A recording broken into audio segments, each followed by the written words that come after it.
Hello everyone, एक बार फिर से आप सभी का आपके अपने इस यूट्यूब चैनल पर स्वागत करता हूं। तो दोस्तों, एनपीएस से रिलेटेड एक और ही बहुत बड़ी अपडेट निकल के आई है। जी हां दोस्तों, यहां पे कर्मचारियों द्वारा एनपीएस का विरोध होने वाला है। और होगा कौन करेगा, कौन सी टीम करने वाली है।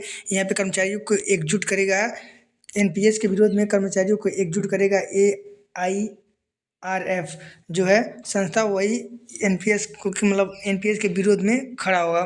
तो फिर चलिए देखते हैं पूरी खबर क्या है। यहाँ पे आप देख सकते हो, All India Railway Men's Federation AIRF की केंद्रीय समिति के बैठक में देश के विभिन्न प्रांतों से आए कर्मचारी नेताओं ने केंद्र और राज्य कर्मचारियों के समक्ष आ रही चुनौतियों पर चर्चा की। फेडरेशन के महामंत्री शिव गोपाल मिश्रा ने कहा कि सरकार ने एनपीएस नई पेंशन स्कीम के नाम पर केंद्र और राज्य कर्मियों के साथ धोखा किया है। AIRF केंद्रीय और राज्य कर्मचारियों की एक मंच पर लाकर पुरानी पेंशन लागू करने के लिए आंदोलन करेगा।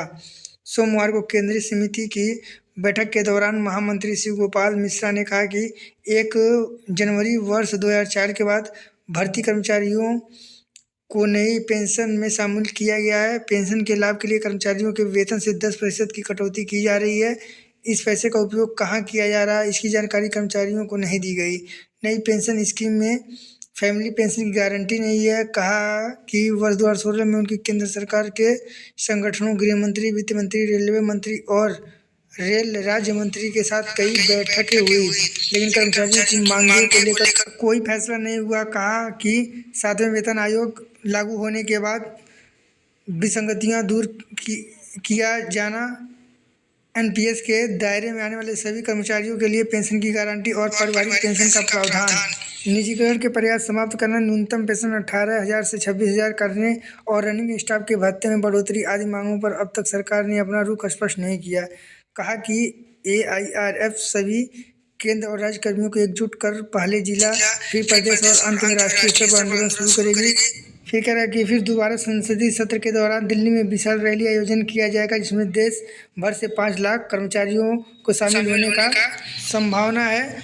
इसके बाद भी सरकार मांगे नहीं मानती है तो कर्मचारी अनिश्चितकालीन हड़ताल करेंगे। बैठक में SK त्यागी अध्यक्ष नरमू, DN चौबे सहायक महामंत्री नरमू, महेंद्र श्रीवास्तव निदेशक AIRF शाखा सचिव अजब तोमर, VK श्रीवास्तव अध्यक्ष सहायक शाखा सचिव, ओमवीर सिंह, गोपाल चौधरी उपाध्यक्ष, संजय, दुर्गेश खन्ना, पुष्पा देवी, पंकज आदि मौजूद रहे। फिर आगे देखिए क्या कहता है ऊपर। बैठक में देश भर से पहुंचे 2050 प्रतिनिधि।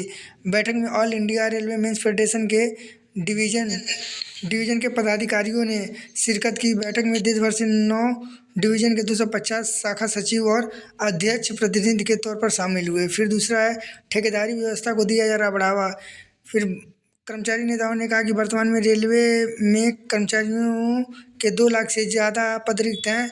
नए कर्मचारी भरने के बजाय रेलवे रिटायर्ड कर्मचारी को काम पर वापस बुला रही है। ठेकेदारी व्यवस्था को बढ़ावा दिया जा रहा है। ठेकेदारी पर कर्मचारी भर्ती किए जा रहे हैं। फिर आगे देखिए, 4 लाख कर्मचारी हड़ताल पर गए तो ठप होगा काम।